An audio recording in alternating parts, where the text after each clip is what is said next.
Like and comment जरूर से जरूर करना, चाहे पुराना हो या नया हो, है कि नहीं।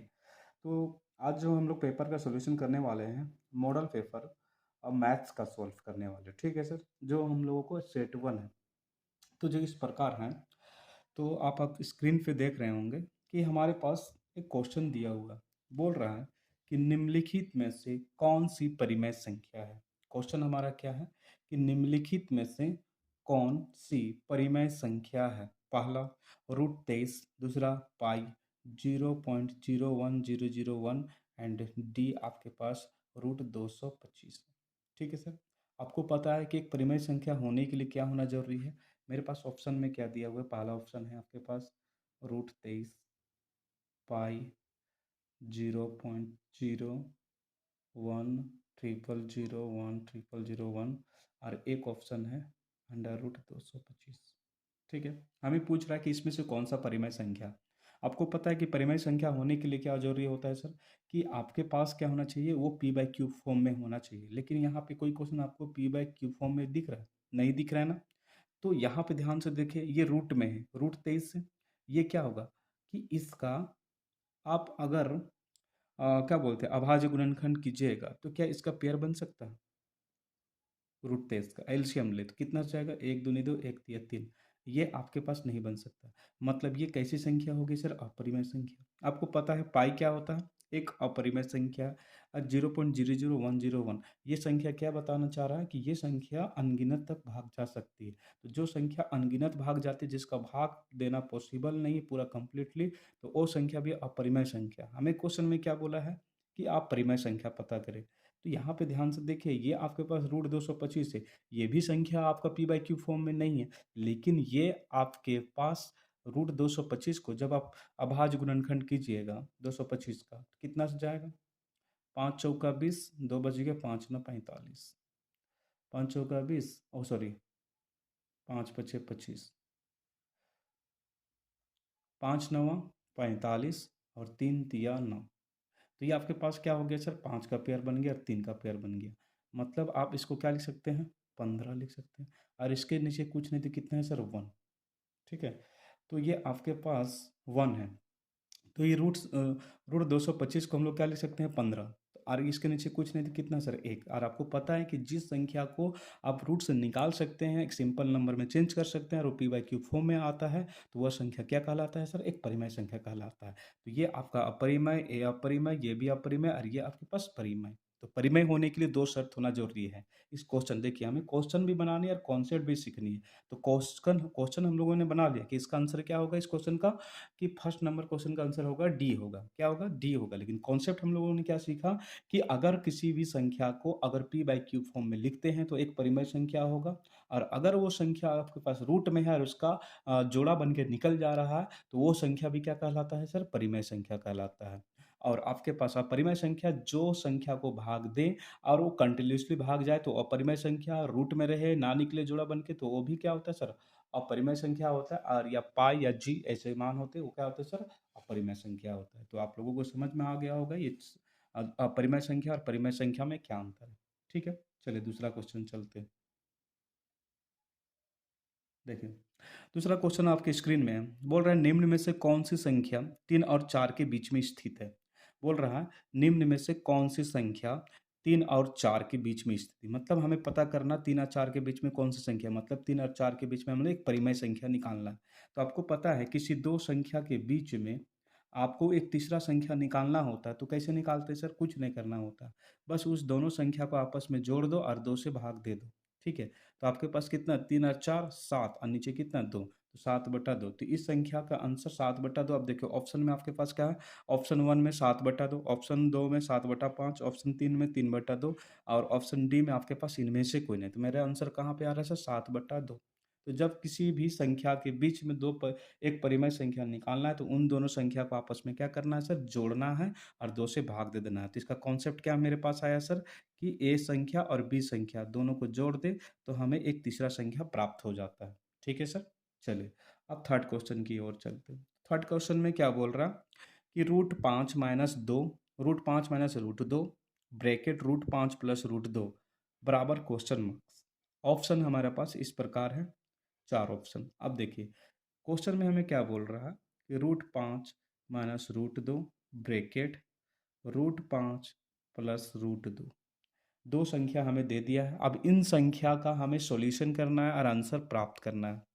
तो आप लोगों को पता होगा एक फॉर्मूला होता है कि ए का स्क्वायर माइनस बी का स्क्वायर इक्वल टू क्या होता है, ए माइनस बी इंटू ब्रैकेट में ए प्लस।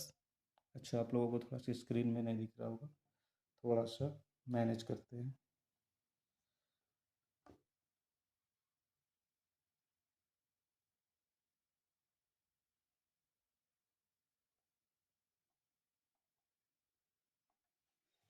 चलिए थोड़ा सा फॉर्मूला को इधर लिख देते हैं। तो आप देखें यहाँ पे ए का स्क्वायर माइनस बी का स्क्वायर इक्वल टू एक बार प्लस और एक बार माइनस। ठीक है, ये फॉर्मूला होता है। अब ध्यान से देखिए, √5 माइनस √2, √5 प्लस √2 है, मतलब दो संख्या अलग अलग है, एक में माइनस एक में प्लस है। सेम टू सेम एलसीएम को अप्लाई करना, तो क्या करेंगे, ए का स्क्वायर माइनस बी का स्क्वायर। ठीक है, आप देखें यहाँ पे √5 का स्क्वायर कितना हो जाएगा, √5 को √5 से गुना करेंगे, मतलब आप √5 को √5 से गुना कीजिएगा तो क्या होता है कि जब किसी भी रूट सेम संख्या को हम लोग गुना करते हैं, रूट क्या हो जाता है आपके पास, कैंसल हो जाता है। ये वाला क्या होता है, रूट कैंसल हो जाता है और हमारे पास जो आ जाता है वो बाहर में क्या आता है, 5। तो इसका कितना आ जाएगा सर, 5, ये कैंसल, तो ये कितना 2 माइनस 3 इक्वल टू कितना आ गया, 3। अब आपके पास ऑप्शन में आपके पास क्या है आंसर कि 2/√5, 2/√2 और 2/3 और सॉरी 23 और एक है 3। तो आपके पास ऑप्शन नंबर इसका कौन सा होगा सर, डी नंबर ऑप्शन होगा। ठीक है सर, तो इस क्वेश्चन में हम लोगों ने इसका सॉल्यूशन कितना निकाला, डी ऑप्शन आया। कॉन्सेप्ट क्या सीखा हम लोगों ने, A square minus B square is equal to क्या होता है, A plus B, A minus B. जब कभी आपके क्वेश्चन में अगर एक माइनस में एक प्लस में दोनों जगह का डाटा सेम रहेगा तो आपको क्या करना है, इसी फॉर्मूला का इस्तेमाल करना है कि नहीं सर। चलिए अब हमारे चौथे क्वेश्चन की ओर चलते हैं, तो उसे बनाएं।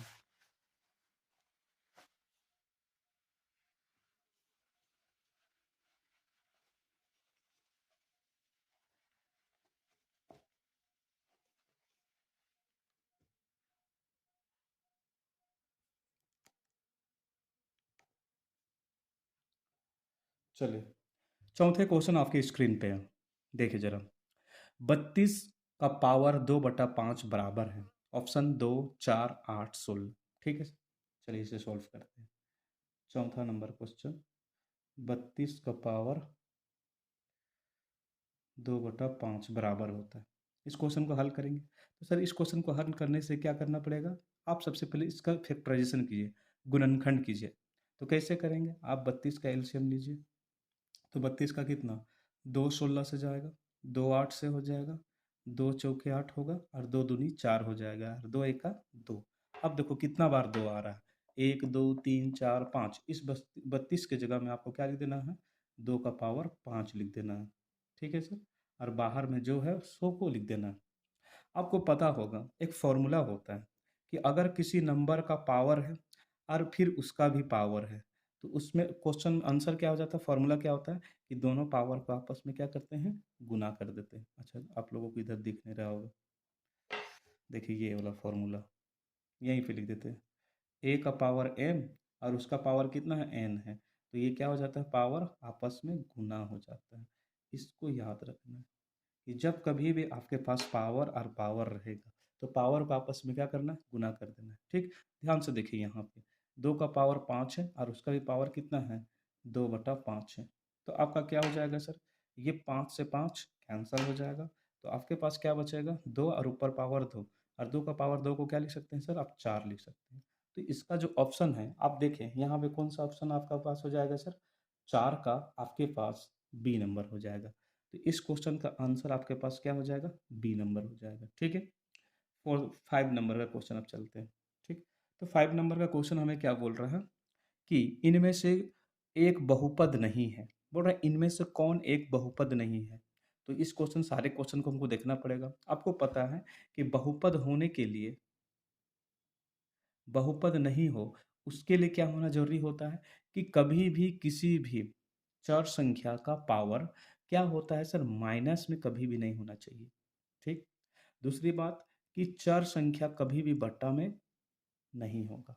दो चीज़, मतलब अगर चर संख्या बट्टा में है या माइनस में है तो उस वैसे बहुपद को हम लोग क्या बोलते हैं सर? बहुपद नहीं है। तो आप देखें ध्यान से, x square plus 6x plus 7, यहाँ ध्यान से देखें, इसका पावर तो एकदम प्लस में है सब, तो ये क्या होगा? बहुपद होगा। हमें बहुपद नहीं वो छांटना है। फिर देखिए आगे पास, एक्स 3y प्लस 5, यहाँ पर भी बहुपद में माइनस में नहीं, ये भी बहुपद होगा। उसके बाद आप देखें यहाँ पे एक्स प्लस 5/y प्लस 105, ये वाले क्वेश्चन आपके पास क्या हुआ? बहुपद नहीं है। अब बोले कैसे? सर यहाँ पे ध्यान से देखो, y का पावर कुछ नहीं तो कितना है? 1 है। तो आप इसको ऐसे करके लिख सकते हैं, 5y का पावर -1 ऊपर चला जाएगा तो 105। मतलब यहाँ पे ध्यान से देखो, ये आपके पास क्या है? चर संख्या का पावर किस में आ रहा है सर? माइनस में। तो आपके पास ये जो क्वेश्चन होगा ये बहुपद नहीं होगा। तो ऑप्शन नंबर 5 का आपके पास क्या हो जाएगा सर? सी हो जाएगा। ठीक है। चलिए सर, तो कॉन्सेप्ट 6 से चल रहे हैं और क्वेश्चन भी बनाना है, क्योंकि देखिए मान के चलिए अगर ये मॉडल पेपर से क्वेश्चन नहीं आया और क्वेश्चन इसी टाइप का दूसरा क्वेश्चन दे देगा, तो आप वहाँ पे रट्टा तो नहीं ना मार सकते मैथ्स में। तो आपको कॉन्सेप्ट जो है जरूरी है। ठीक है। चलिए नेक्स्ट क्वेश्चन की ओर चलते हैं।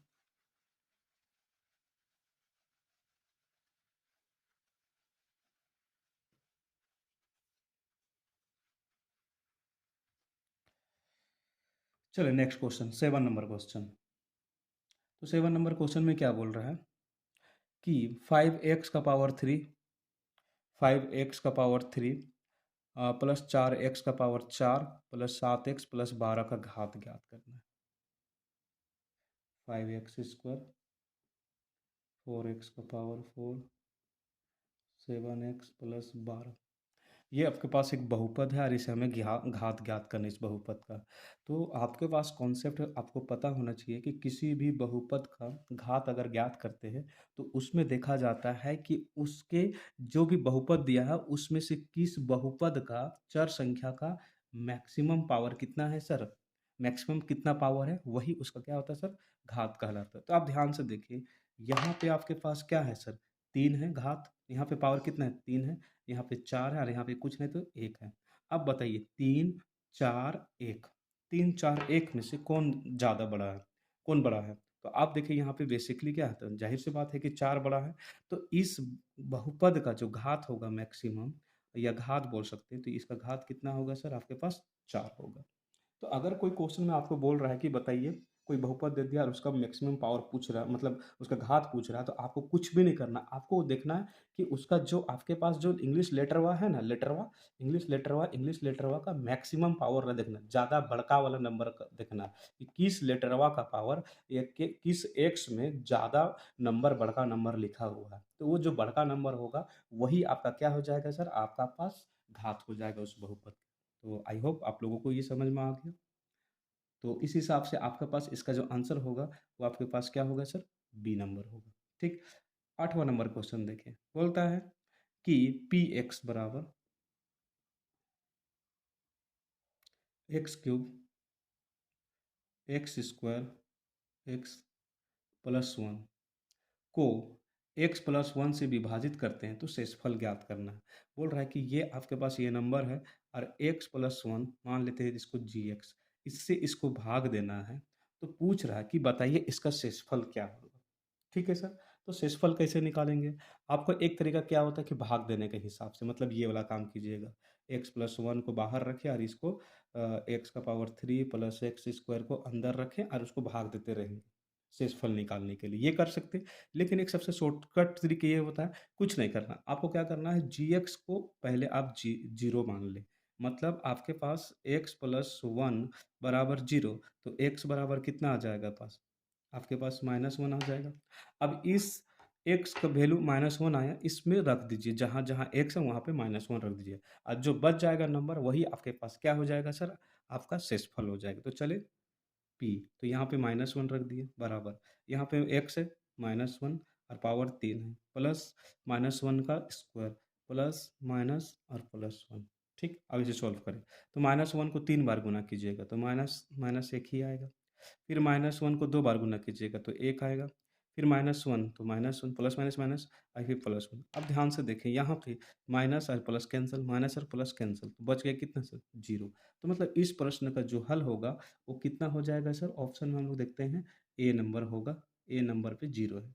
तो जब कभी भी आपको किसी बहुपद को किसी दूसरे बहुपद से भाग देने पर शेषफल ज्ञात करने बोलेगा, तो जिससे भाग देंगे सर, उसको पहले आपको क्या करना है? 0 कर दीजिएगा और 0 करने के बाद जो संख्या बन के आएगा x का मान, y का मान, उसको रख देना है बड़का वाला बहुपद में और उसके बाद जो बचेगा वही आपके पास क्या हो जाएगा सर? शेषफल हो जाएगा। ठीक है sir?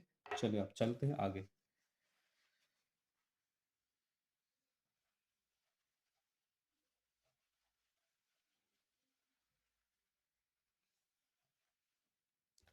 Next question 9 number question. तो 9 नंबर क्वेश्चन में क्या बोल रहा है कि एक्स अक्ष पर स्थित किसी बिंदु का निर्देशांक निम्न में से किस रूप का होता है? बोलता है एक्स अक्ष पर स्थित किसी बिंदु का निर्देशांक निम्न में से क्या? बोलता है कि कोई आपके पास कोई निर्देशांक दे दिया और जब उस निर्देशांक को हम लोग प्लॉट करते हैं तो दोनों वैल्यू कहाँ पे आना चाहिए सर?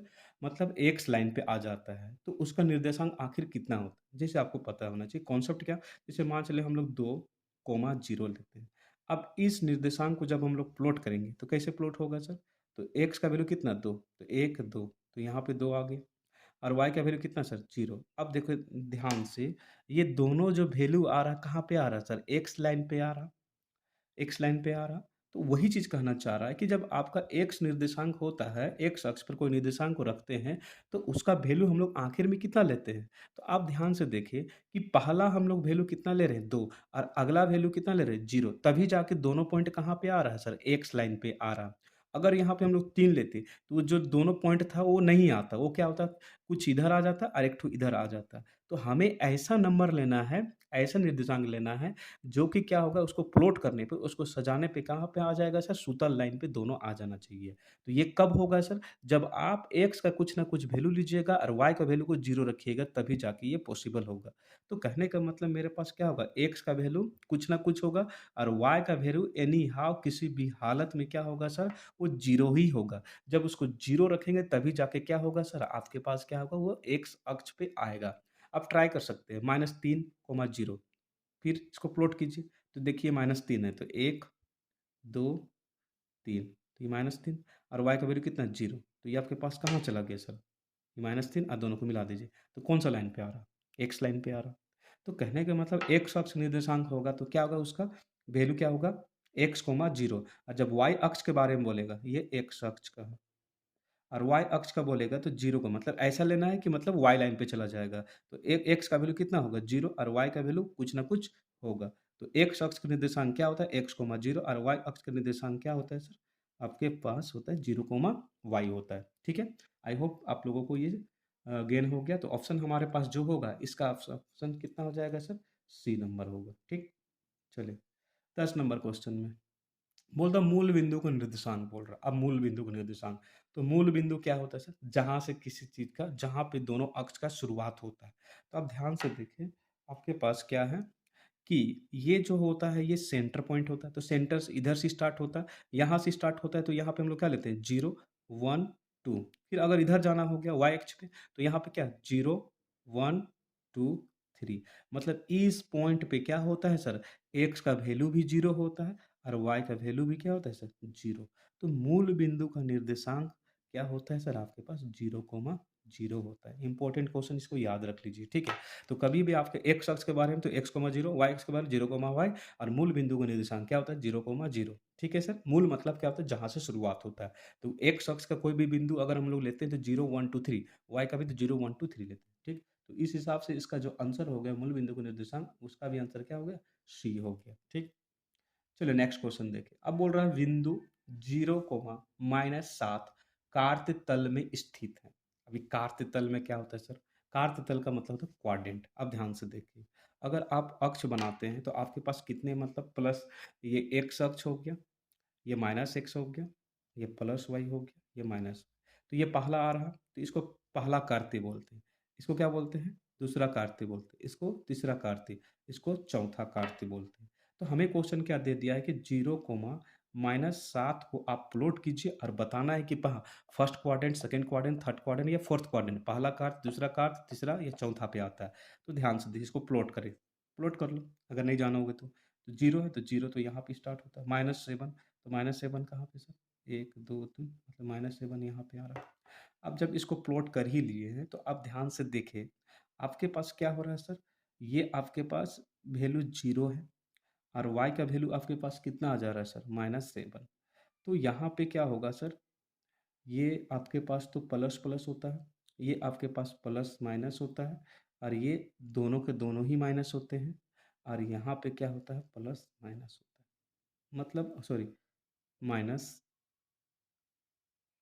ये माइनस और प्लस होता है और यहाँ पे प्लस माइनस। तो अब ध्यान से देखो, आपका वैल्यू ये क्या है सर, 0 और इकोमा कौन सा, -7 है। तो मतलब ये क्या है सर आपके पास, कि ये पहला वैल्यू आपके पास कितना है, x है और दूसरा वैल्यू y का कुछ ना कुछ वैल्यू है।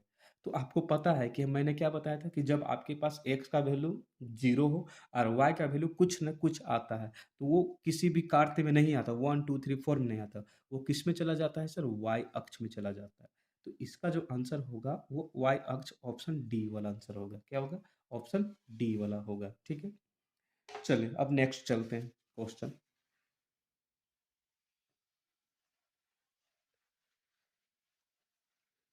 उससे पहले थोड़ा-सा कॉन्सेप्ट देख लेते हैं। अगर मान के चलिए आपके पास 2, 3 दे देता है, अब बोलता है बताइए कौन से क्वाड्रेंट पे आएगा? तो कुछ नहीं करना, आप ध्यान से देखिए, प्लॉट करें। 2 है ना, प्लस में तो किधर आएगा? 2 यहाँ पे, मतलब यहाँ पे 2 आ जाएगा। 3 है, 1 2 3 तो यहाँ पे 3। अब देखिए ये दोनों पॉइंट कहाँ हैं? इसको इधर मिला देंगे, इसको यहाँ पे मिला देंगे। तो दोनों के कौन सा क्वाड्रेंट पे मिल रहा है सर? इस क्वाड्रेंट पे मिल रहा है। जब इस क्वाड्रेंट पे मिलेगा तो इसको क्या बोलते हैं सर? फर्स्ट क्वाड्रेंट बोलते हैं। तो एक ट्रिक मैं बता देना चाहता हूँ कि अगर आपके पास दोनों वैल्यू अगर कुछ ना कुछ रहेगा और दोनों प्लस में रहेगा तो प्लस वाला वैल्यू किस में आता है सर, इसमें आता है। तो इसको बोलेंगे फर्स्ट क्वाड्रेंट। ठीक, और अगर मान चलिए आपका वैल्यू कुछ रहेगा, पहला वाला नेगेटिव और दूसरा वाला क्या रहेगा, प्लस में रहेगा, तो इसमें क्या होता है सर, ये माइनस में और प्लस में, तो ये किस में, कौन सा, सेकेंड क्वाड्रेंट में आ जाएगा। और अगर आपके पास दोनों वैल्यू माइनस में रहेगा तो आपके पास कौन सा आ जाएगा सर, थर्ड क्वाड्रेंट। और अगर एक का वैल्यू प्लस में और दूसरा माइनस में रहेगा तो ये आपके पास कौन-सा आ जाएगा सर, फोर्थ क्वाड्रेंट आ जाएगा। ठीक है? तो मतलब प्लस, प्लस वाला दोनों वैल्यू है तो फर्स्ट क्वाड्रेंट, अगर माइनस, प्लस है तो पहला वाला माइनस, दूसरा वाला प्लस होगा तो सेकंड क्वाड्रेंट, और अगर दोनों ही माइनस है तो क्या हो जाएगा, थर्ड क्वाड्रेंट। और चौथा, अगर पहला वाला प्लस और दूसरा वाला माइनस तो क्या हो जाएगा, फोर्थ क्वाड्रेंट हो जाएगा। तो प्लस, प्लस तो फर्स्ट क्वाड्रेंट और माइनस, माइनस तो थर्ड क्वाड्रेंट और माइनस, प्लस तो सेकंड क्वाड्रेंट और प्लस, माइनस तो आपके पास फोर्थ क्वाड्रेंट हो जाएगा। ठीक है? चलिए क्वेश्चन पे चलते हैं, कॉन्सेप्ट आप लोगों को समझ में आ गई होगी।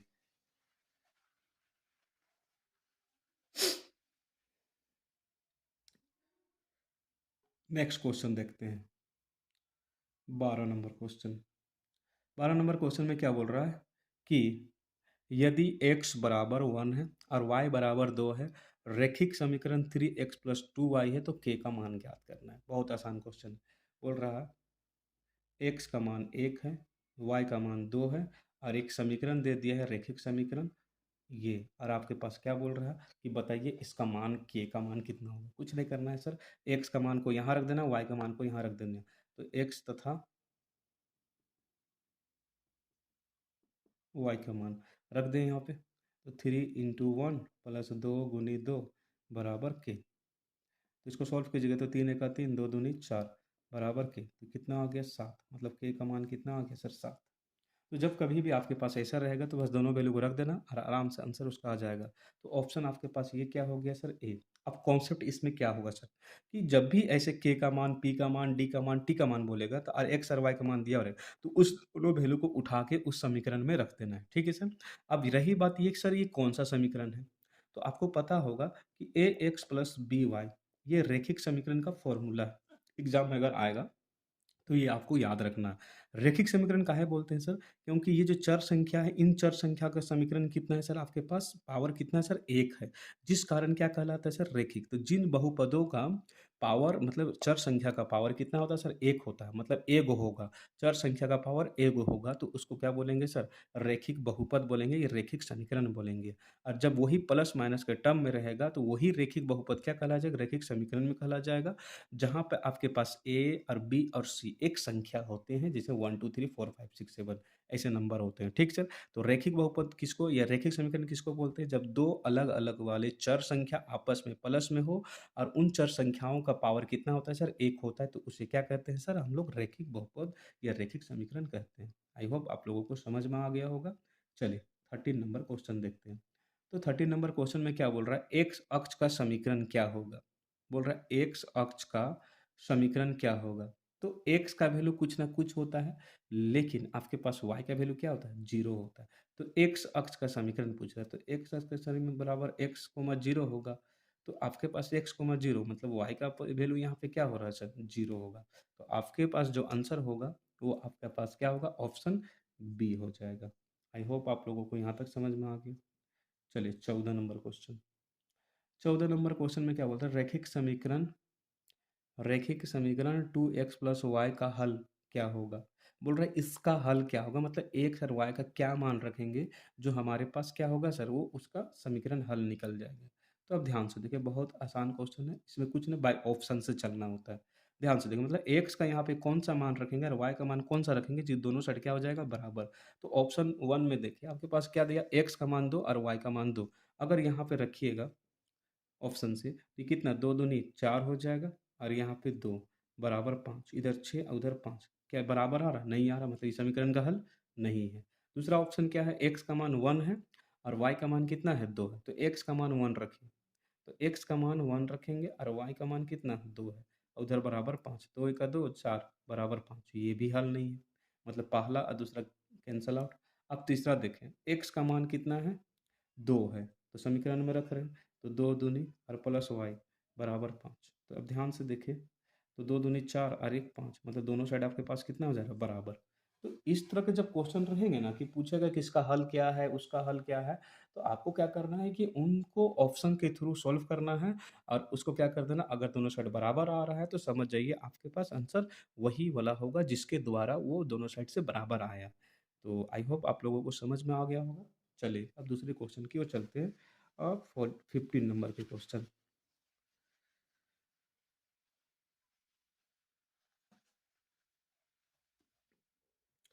तो 15 नंबर का क्वेश्चन में क्या बोल रहा है? यूक्लिड का कथन कि सभी समकोण एक दूसरे के बराबर होते हैं निम्न रूप में दिया गया है। बोल रहा है एक कथन है, मतलब एक बोली गई साइंटिस्ट के द्वारा बताया गया कि यूक्लिड का कहना था कि सभी समकोण एक दूसरे के बराबर होते हैं, निम्न रूप से दिया गया है। समकोण, समकोण मतलब क्या होता है? जिसका कोण 90 डिग्री होता है।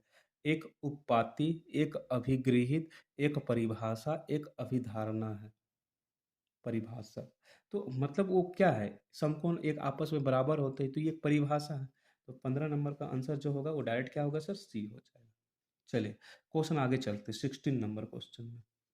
16 नंबर क्वेश्चन में क्या बोलता है? एक दिए गए बिंदु से होकर कितनी रेखाएं जा सकती है? बोल रहा है कि एक दिया गया बिंदु है, उससे कितना रेखा आप खींच सकते हैं? तो अब ध्यान से देखिए, आप कितनी रेखा खींच सकते हैं? 1, 2, 3, 4, 5, 6, 7, 8, मतलब इस एक बिंदु से आप अनंत रेखा खींचा जा सकता है। तो इसका जो ऑप्शन होगा वो आपके पास क्या होगा सर? ऑप्शन सी होगा। चलिए 17 नंबर क्वेश्चन बोलता है 70 डिग्री का पूरक कोण का मान क्या होगा? सबसे इंपॉर्टेंट क्वेश्चन अभी तक में मैंने जहाँ तक देखा है। तो पूरक कोण और समपूरक कोण ये एनी हाउ आता ही आता है क्वेश्चन। तो सबसे पहले कॉन्सेप्ट समझ लें, पूरक कोण किसे कहते हैं? पूरक कोण कहने का मतलब क्या होता है कि किन्हीं दो कोण को जब आपस में आप जोड़ते हैं और उनका योग अगर 90 डिग्री आता है तो उन सभी कोण को हम लोग क्या बोलते हैं सर? पूरक कोण कहते हैं। जैसे मान के चलिए आपके पास एक आपके पास एक 70 डिग्री है, अब प्लस 20 डिग्री, इन दोनों कोनों को जब आपस में हम लोग जोड़ेंगे तो क्या देगा सर 90 डिग्री। और हमें क्या बोल रहा है डेफिनेशन बोलता है कि जब आप किन्हीं दो कोनों को आप जोड़िएगा और जोड़ने पे एक दूसरे को जोड़कर वो 90 डिग्री देता है तो उन दोनों को हम लोग क्या बोलेंगे सर पूरा कोण बन। मतलब ये 70 को अगर 90 होना है तो उसको कितना चाहिए सर 20। मतलब 70 का उसको पूरा करने वाला इंसान या उसका जो वैल्यू है वो कौन है सर 20 डिग्री है। उसी प्रकार अगर 60 है तो 60 को अगर 90 होना है तो कितना चाहिए सर 30 डिग्री। तो ये 60 के लिए 30 क्या हो जाएगा पूरक या 30 के लिए 60 क्या हो जाएगा पूरक हो जाएगा। तो जब किसी दो कोण को जोड़ने पे अगर 90 डिग्री आता है तो उन सभी कोणों को हम लोग क्या बोलते हैं सर, हम लोग क्या बोलते हैं पूरक कोण कहते हैं। अब ध्यान से देखिए यहाँ पे मेरे पास एक क्वेश्चन है 70 डिग्री का पूरक कोण मान क्या होगा। मतलब 70 को 90 होने के लिए कितना चाहिए। ये करके भी बना सकते हैं या तो फिर ऐसे बाय फॉर्मूला जा सकते हैं। तो आपको पता है कि 70 को अगर 90 होना है तो इस पे कितना जोड़ना पड़ेगा सर। तो आपको ज़ाहिर-सी बात है कि इसमें 20 जोड़ेंगे तो क्या हो जाएगा 90 डिग्री। तो आपके पास 20 क्या हो जाएगा पूरा कोण हो जाएगा।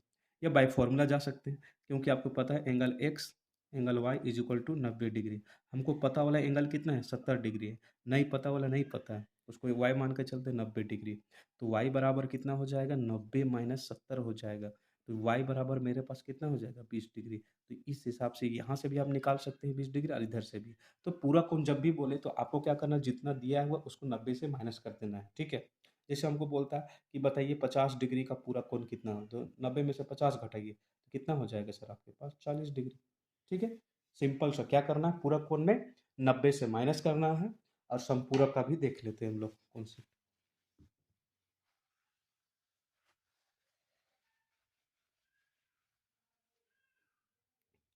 समपूरक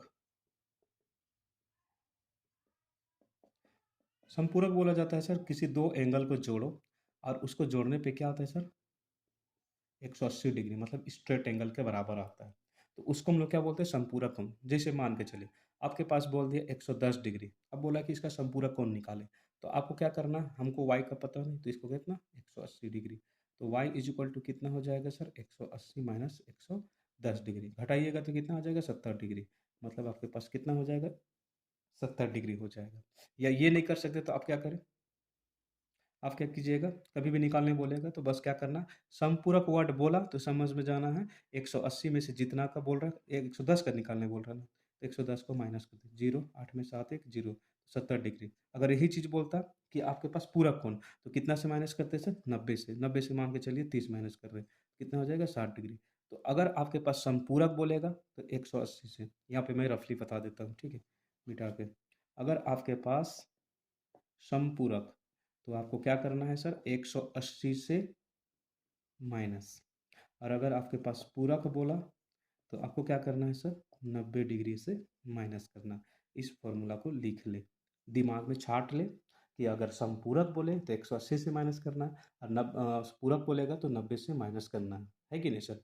तो काफ़ी वीडियोस लंबा हो जा रहा तो थोड़ा सा इसे हम लोग गैप करके बनाना दो हिस्सों में बनाना पड़ेगा पार्ट वन पार्ट टू करके बनाना पड़ेगा ताकि आप लोगों को ज़्यादा बोरिंग फील ना हो और आप लोगों को क्वेश्चन के साथ साथ कॉन्सेप्ट भी सीखते चलेंगे। तो आगे का कुछ जो क्वेश्चन बच गया हमारे पास जो आपके पास 18 से लेकर बाकी 40 तक का जो क्वेश्चन है उसे हम लोग अपने दूसरे पार्ट या दूसरे वीडियोस में शूट करेंगे ठीक है सर।